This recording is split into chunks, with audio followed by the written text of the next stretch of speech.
أعوذ بالله من الشيطان الرجيم. بسم الله الرحمن الرحيم. الحمد لله الذي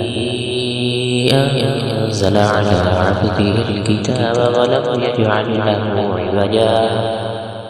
قيما لينذر بأسا شديدا من لدنه ويبشر المؤمنين الذين يعملون الصالحات أن لهم أجرا حسنا ماكثين فيه أبدا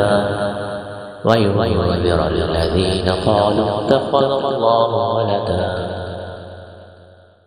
ما لهم به من علم ولا لآبائهم كبرت كلمة تخرج من أفواههم إن يقولون إلا كذبا فلعلك باقع نفسك على